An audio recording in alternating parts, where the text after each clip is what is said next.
Whoa, what's good, man? My name is FlemLo Raps, and today I'm chilling with my partner JMIK. JMIK, say what's good, man. Hey, what's up, FlemLo? So good to be with you today, guys. If you don't know, my name is JMIK58, and FlemLo and I are today. We're just excited to kind of get together, share a little bit with of my audience with his audience, and for FlemLo's subscribers to see a little bit of me. We've got a lot in common with NCAA 14, so I'm just excited to connect with FlemLo today and just share a little bit about ourselves with you guys. Right.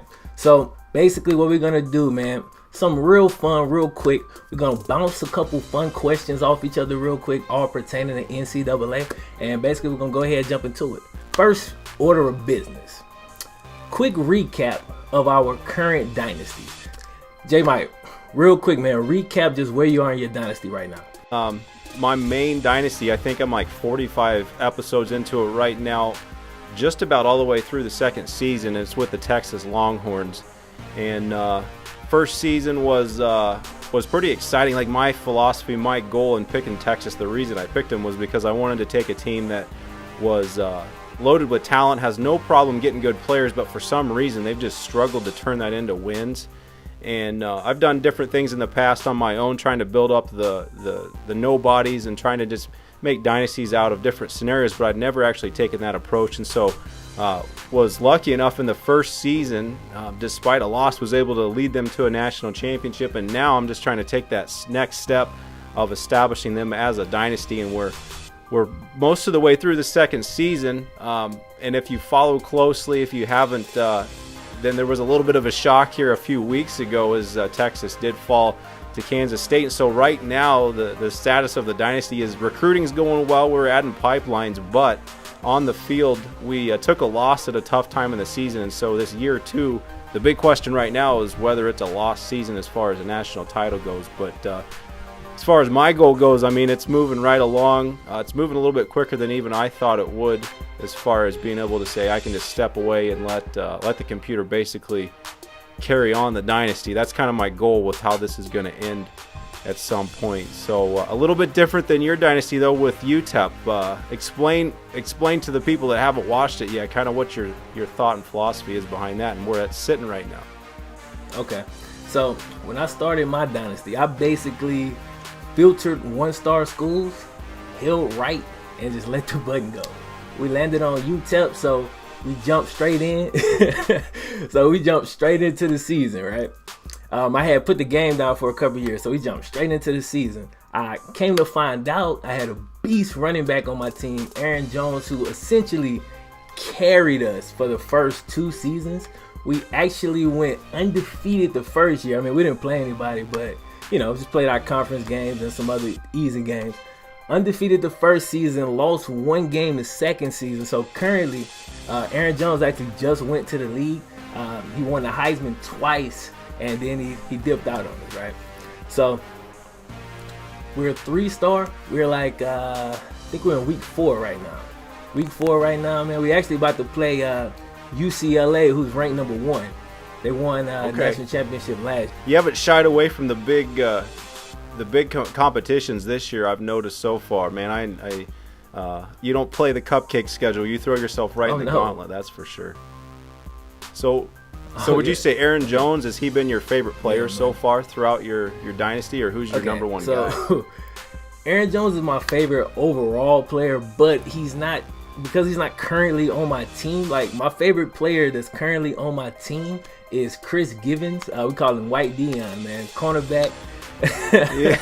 Look, this dude is a beast, bro. He came in as a true freshman, and I redshirted him.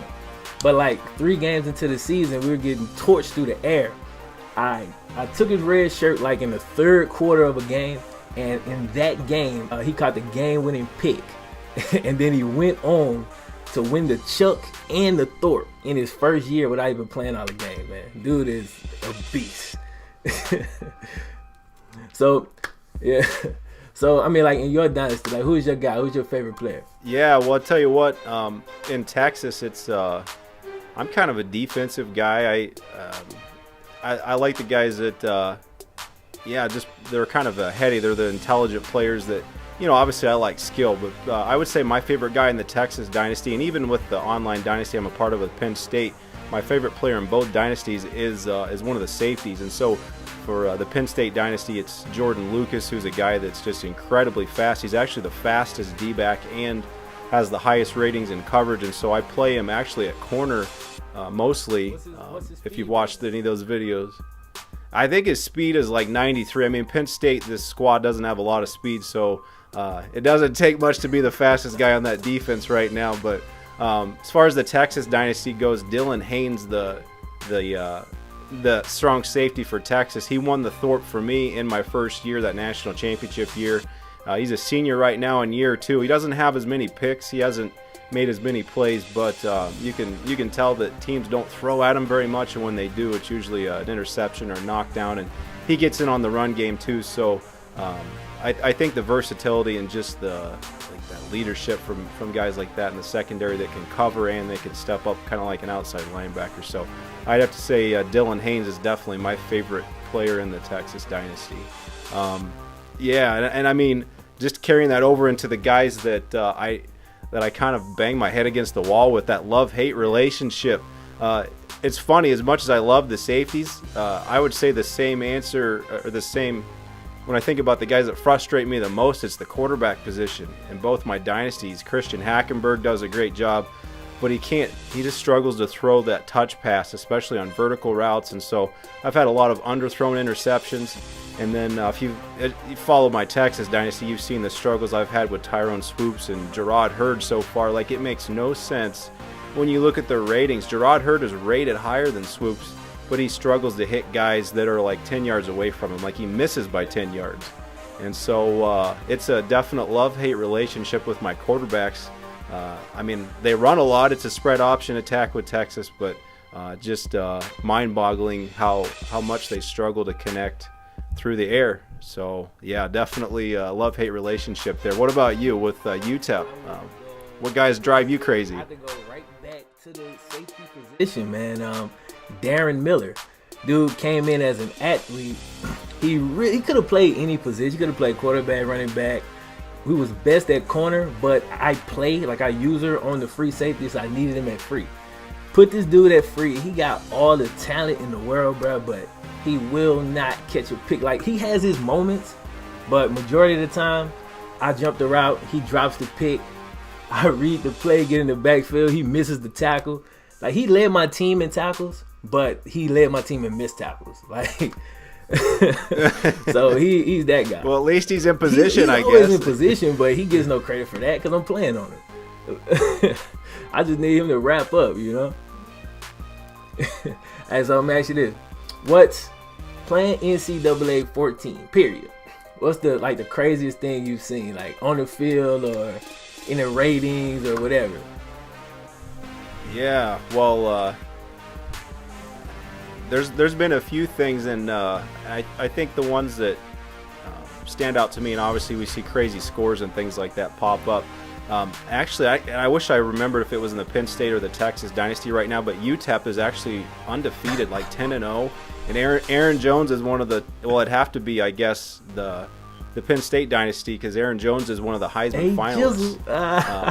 Yeah, and I'm just like, well, man, I thought maybe FlemLo was just tearing it up, which you are, but apparently he's got some real skill because the computer's doing it too. Yeah. But I thought that was interesting. I had to throw that in there, but I would say just the amount of close games, especially in the online Dynasty. I mean, like I had a comeback against North Carolina early on in the season of that online Dynasty where I was down, and I had to I think I scored like 3 touchdowns, and I had to get 2-point conversions with every single one just to get back in the game while the North Carolina's driving. And then just a fluke fumble, get recovered, drive down, and kick a field goal as the time expires. And so that was probably the craziest on-field thing. And then in the ratings, I believe right now in the BCS standings of the online Dynasty, there's like 7 teams from the SEC. They're in the top 10. And the top 2 teams, which I don't remember if they're both in the SEC, but they're both like 2 lost teams. There's like a 3 lost team in the top 10, and a lot of these teams are ahead of one loss, and I think even UTEP, who hasn't lost, they're ahead of them with even 2 losses and 3 losses. And so just reminds you how much I don't miss the BCS when it comes to picking the top 2 teams. So so NCAA 14 definitely gets it right there. So pretty crazy things I've seen on the field, crazy things I've seen in the rankings, and then even just some of the stuff that wouldn't expect with UTEP. It's like, I've seen you do it. Well, apparently the computer decided they wanted to do it too. So, but no. What about you? What's some of the most amazing things you've seen so far in your dynasty? Most amazing things I've seen, man. I'll be honest.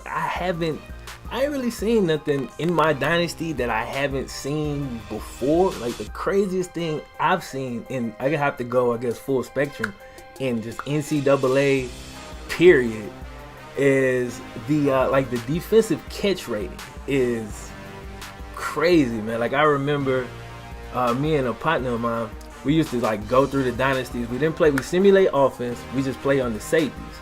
And I had this beast safety dude, 90 something overall. Dude had an 80 catch. He was a dog. Dropped every pick. My partner had the short, slow guy with a 50 catch. This dude won the Heisman. At the strong safety position, only playing strong safety. That was the craziest thing I've seen. I've only seen it that once. That one guy was amazing. I don't think he dropped one pick his whole career. That's one of the things I kind of love about the game, though. I mean, because the ratings are there, but each player, they kind of seem to take on their own personality, which is kind of what makes these dynasties real fun. You know what I'm saying? Yeah, absolutely. Just kind of thinking beyond our dynasties and just zooming back out and reflecting a little bit on NCAA 14, because the fact is we want to be playing NCAA 16 or NCAA 17.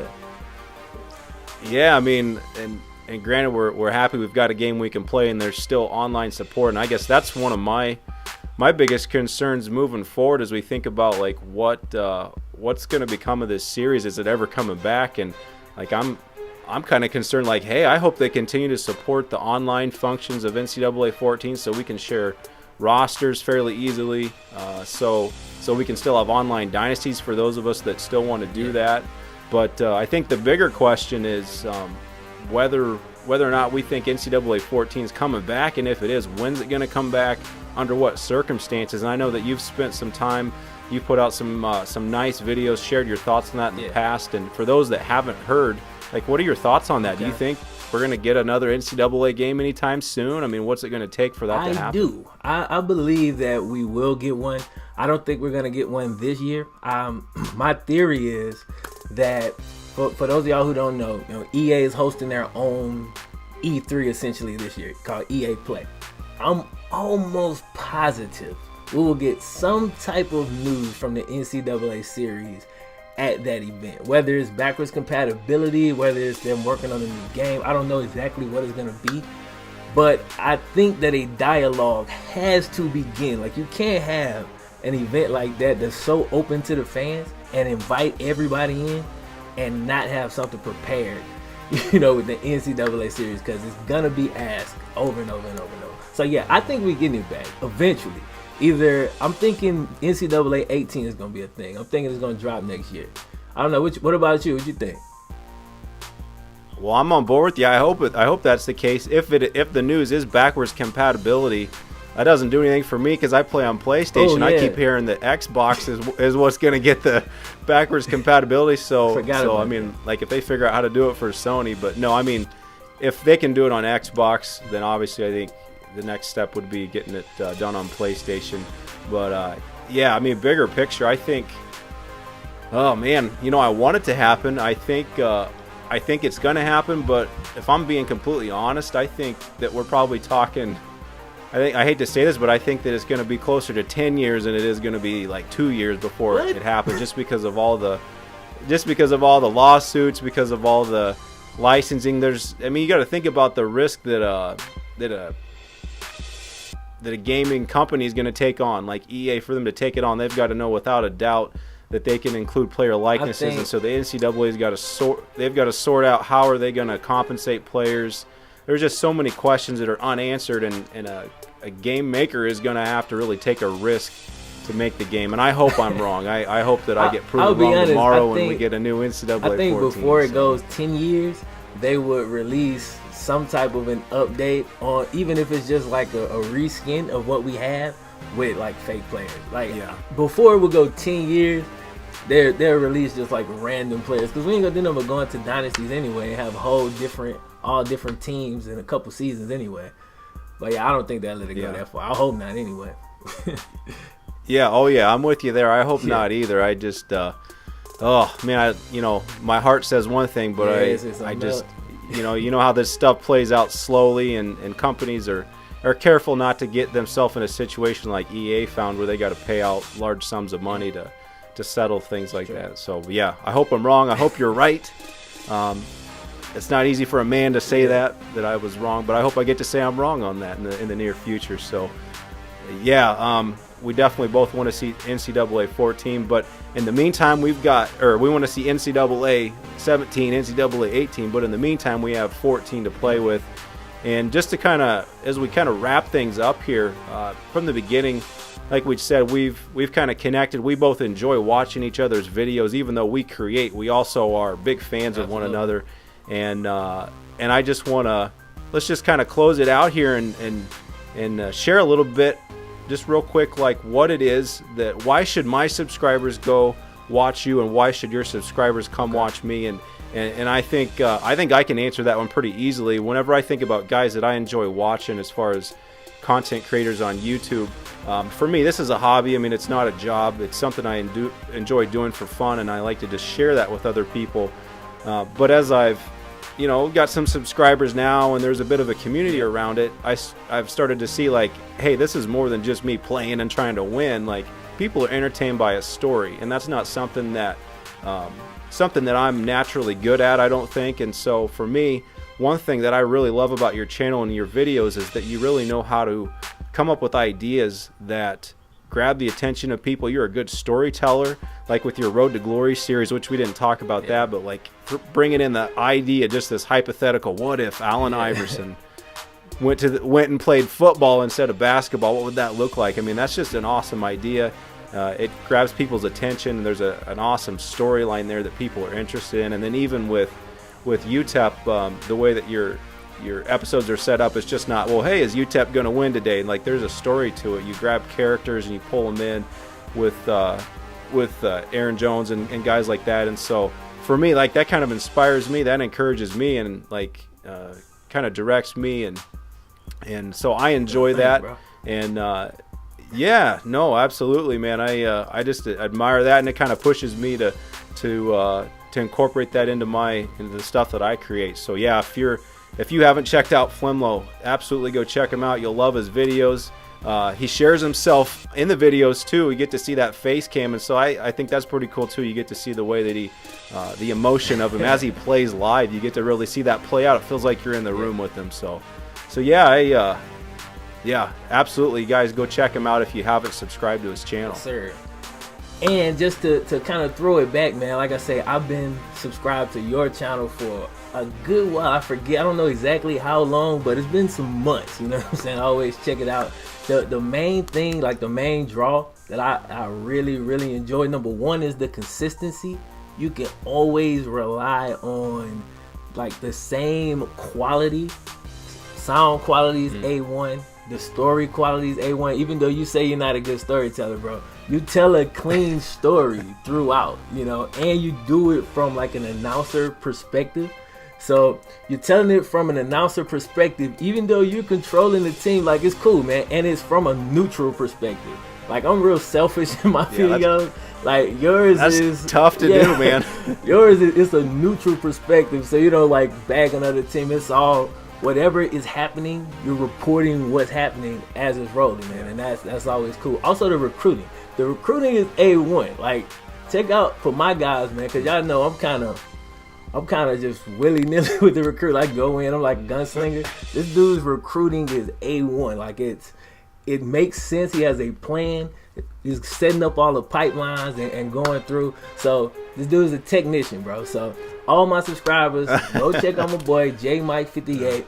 Links in the description, of course, and he's also on my featured channels and has been for a while. You know what I'm saying? Yeah, absolutely. Well, thank you. Absolutely, I appreciate that. And yeah, I've got to check out the link in my description as well to head over to FlemLo's channel. If you're subscribed to mine, there's no reason you shouldn't be subscribed to him.